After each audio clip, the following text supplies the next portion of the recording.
I watched my mother's framed photograph hit the pavement. Glass shattered. The face of the only person who ever loved me was buried instantly in gray, freezing slush.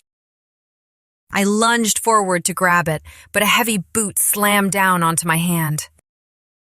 "Leave it, trash," a voice sneered from above. "Garbage goes on the curb. You know the rules." I looked up, pain shooting through my fingers.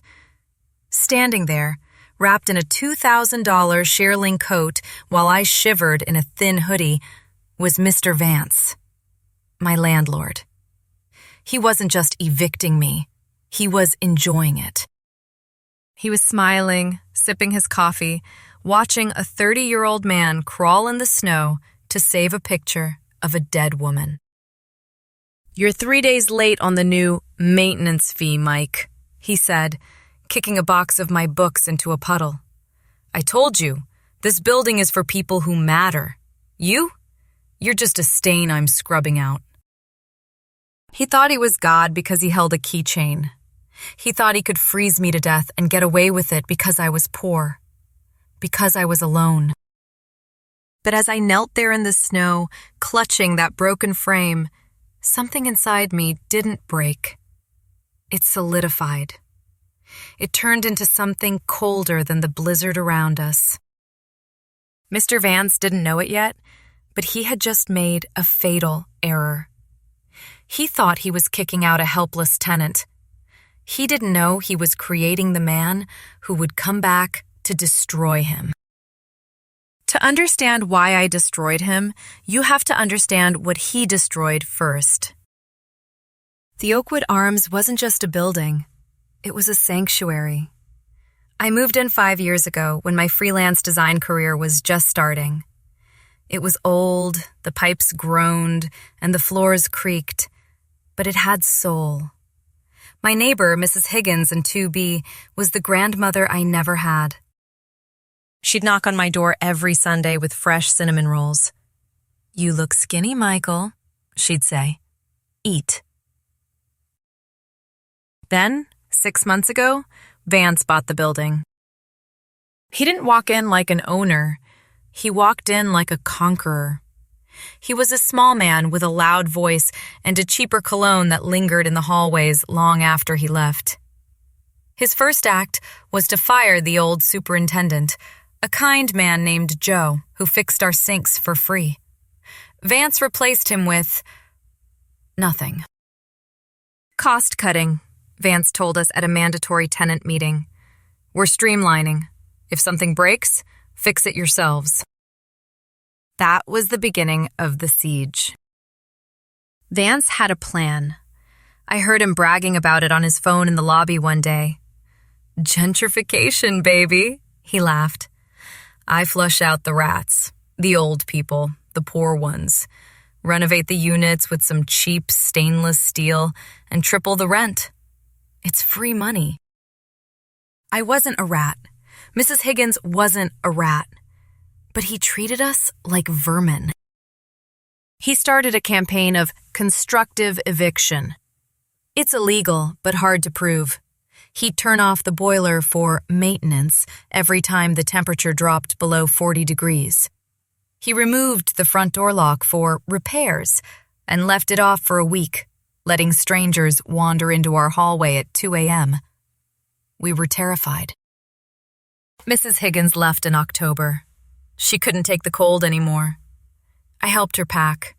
She was crying, her hands shaking as she wrapped her teacups in newspaper. "I don't know where I'm going to go, Michael," she whispered. "My pension doesn't cover the new rents in this city."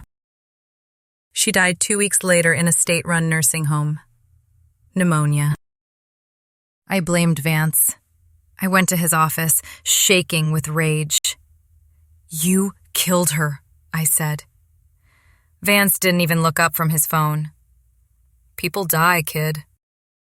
She was old. "Now, are you going to pay the new corridor lighting fee, or are you going to join her?" That was the moment I decided to stay. Not because I wanted to, but because leaving felt like letting him win. I dug in. I documented everything. I started a tenants group. I became a thorn in his side. And that's why he targeted me. December 14th, the day of the blizzard. I came home from a client meeting to find my key wouldn't turn. The lock was new, gold, shiny, mocking me. I pounded on the door. "Vance, I know you're in there." The door opened. 2 hired goons stood there.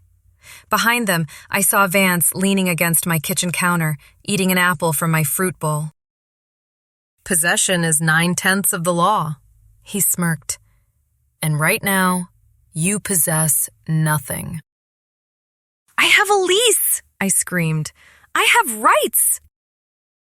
"You have an eviction notice for lease violations," he said, waving a piece of paper.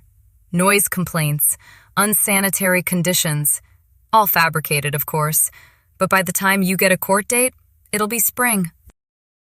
And you'll be homeless, so save us both the trouble and get off my porch." Then came the signal. The goons grabbed my boxes, which they had already packed, and started hurling them into the snow. That's when the photo frame shattered. That's when the boot came down on my hand. I spent that night in my 2008 Honda Civic, parked 3 blocks away, watching the lights of my apartment, the warmth I paid for, glowing in the distance. My cat Luna was shivering in her carrier on the passenger seat. I turned the engine on every 30 minutes to run the heater until the gas needle hit empty. As the frost crept across the inside of the windshield, I realized Vance was right about one thing. I was too poor to fight him today. The law requires money. Justice requires capital. I didn't pray that night. I plotted. Rock Bottom has a basement. I found it. For 3 weeks, I lived in a transient motel off the highway. It smelled of stale smoke and despair. I lost my biggest design client because I missed a deadline. Hard to design a logo when you're prioritizing finding a shower. I was eating instant noodles made with tap water. I checked Zillow every day. My apartment was listed. Luxury studio, Riverview, $2,800 a month. He hadn't even painted it. He just evicted me to change the price tag. But the universe has a strange sense of humor. Just as I was considering selling my car for rent money, the letter arrived. It had been forwarded 3 times, chasing me from my old address to my P.O. box. It was heavy. Cream-colored paper. Expensive. To Mr. Michael Sterling, regarding the estate of Elias Sterling. Uncle Elias, the family myth, the guy who moved to Switzerland in the 90s and vanished. We thought he was dead or in prison. I called the number. An attorney with a British accent answered. "Ah, Mr. Sterling, we've been looking for you. It seems your uncle was quite frugal. He invested heavily in early internet infrastructure and held on to it. You are the sole beneficiary." "How much?" I asked, holding my breath.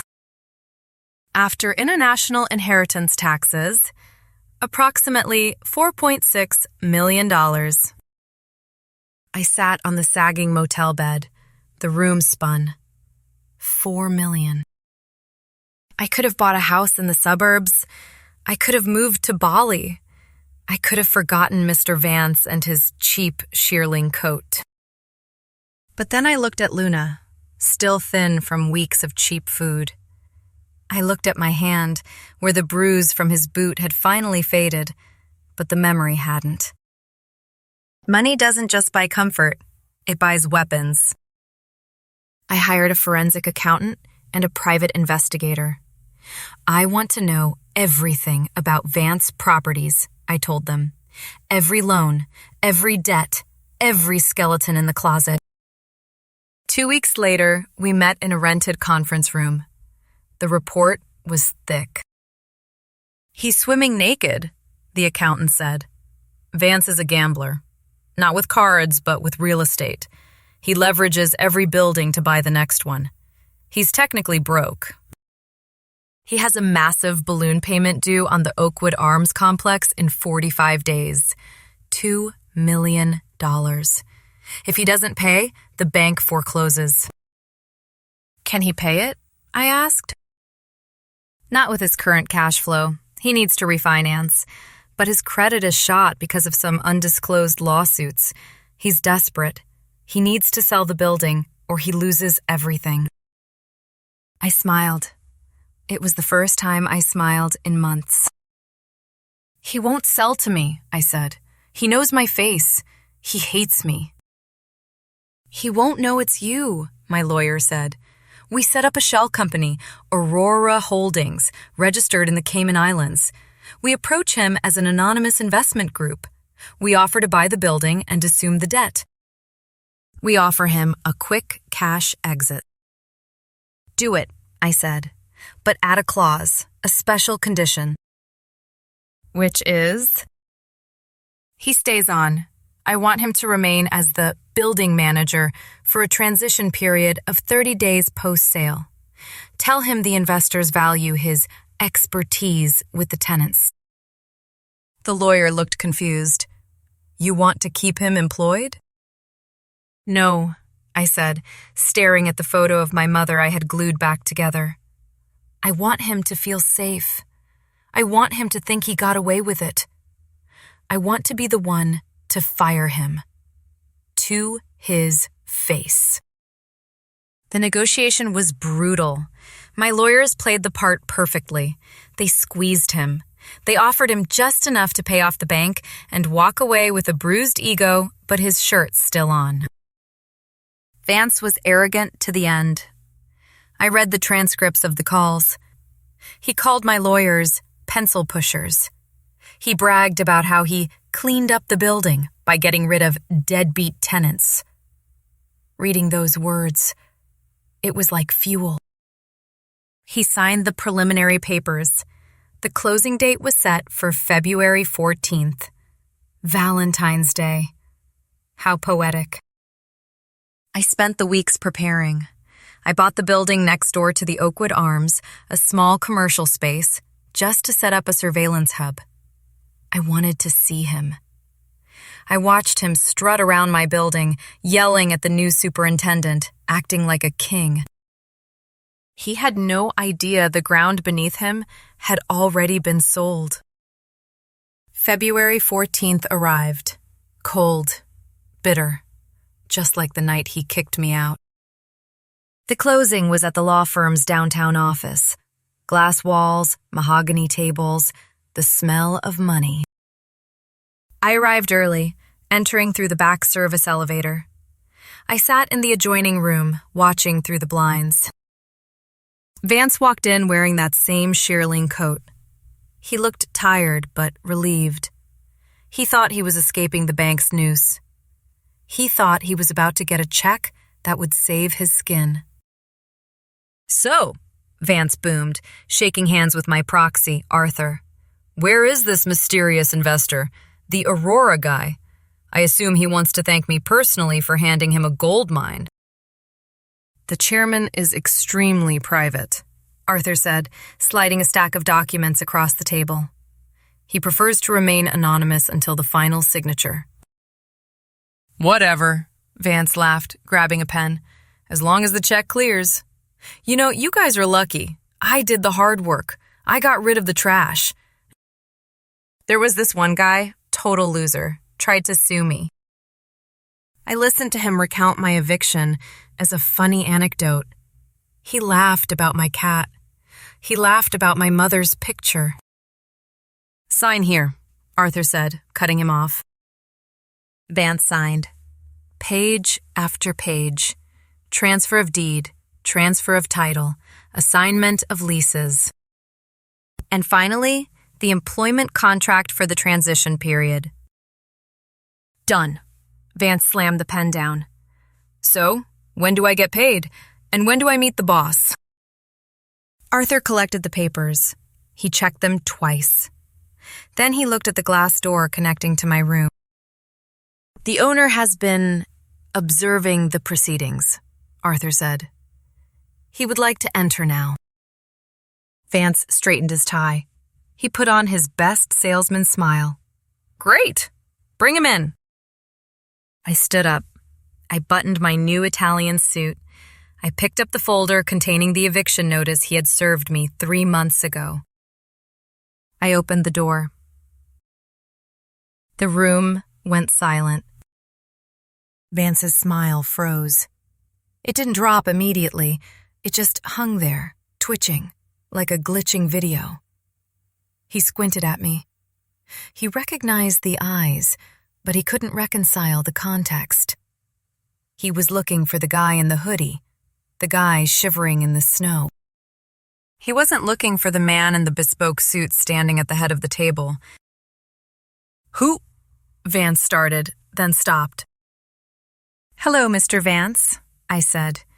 My voice was calm, terrifyingly calm. "Mike?" he whispered. Then he laughed, a nervous, confused sound. "Mike, the tenant? What are you doing here?" "Did you break in?" "Security!" "Sit down," I said. I didn't shout, I commanded. "Don't tell me to sit down, you little rat! I evicted you!" He turned to Arthur. "Get this bum out of here before I call the cops." Arthur didn't move. He just looked at Vance with pity. "Mr. Vance, please address the chairman with respect. You are speaking to the owner of Aurora Holdings." Vance's face went pale, completely white. He looked from Arthur to me, then down at the papers he had just signed. "No," he stammered. "No, that's impossible. You're broke. You're nobody." "I was a tenant," I corrected him, walking slowly around the table. "A tenant who paid his rent. A tenant who asked you for heat. A tenant who begged you for one more night so his cat wouldn't freeze." I stopped right behind his chair. I leaned in close.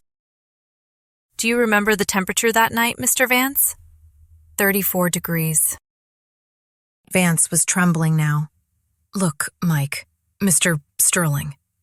Okay, you won the lottery or something. Congratulations. But business is business, right? We signed the deal. I'm the manager. You need me. I know the building." "I don't need you," I said, dropping the folder on the table. "And I didn't buy the building to make money. I bought it to evict you." "You can't," he scrambled. "I have a contract. The transition period." "Read Clause 14, Section B," I said. Vance fumbled with the papers. "Gross negligence and criminal misconduct," I recited from memory, "allows for immediate termination of employment and forfeiture of any severance." "I didn't do anything criminal," he squeaked. "Really?" I pulled out the second report, the one from the private investigator. IRS tax fraud, 2021 through 2024. You've been depreciating assets you don't own. You've been hiding income in shell accounts under your wife's maiden name. Oh, and illegal evictions? I have the logs. I have the footage. I looked him in the eye. "I didn't just buy the building, Vance. I bought your debt. I own your loans. And I'm calling them in. Today." You can't do that. It'll bankrupt me." "That," I said, "is the point." I pointed to the door. "Get out. Leave your keys, leave your phone. Those are company property now." "But it's snowing," he cried. "My car is in the company garage. How do I get home?" I smiled, the same smile he gave me that night. "Walk," I said. "It's a nice brisk 34 degrees out there. It builds character." Vance left. He walked out of that office into the cold, stripped of his assets, his job, and his dignity. The IRS investigation started a week later. I made sure to forward my files to the right agents. Last I heard, he's facing 5 to 10 years for tax evasion. As for me, I walked back into the Oakwood Arms. The first thing I did was rehire Joe, the old super. I gave him a raise and a budget to fix everything. Then I went to 2B, Mrs. Higgins's old apartment. It was empty. The new luxury tenant hadn't moved in yet. I sat on the floor where she used to have her tea table. I wished she was there to see it. I lowered the rents. I brought them back down to the original controlled rates. I called every tenant who had been pushed out and offered them their homes back. Most returned. The community came back. The smell of baking returned to the hallways. I kept my old unit, 3C. I didn't renovate it. I left it exactly as it was. I hung my mother's photo back on the wall, in a new frame, but with the cracks in the photo still visible. Sometimes, when the wind howls outside, I sit by the window with Luna purring on my lap. I look down at the street where I once shivered in the slush. I don't feel anger anymore. I feel warmth. Because I learned something that winter. The cold is dangerous, yes, but nothing is more dangerous than a man who has lost everything and suddenly finds the means to take it back. The landlord made a mistake. He forgot that even tenants can become owners. And eviction works both ways.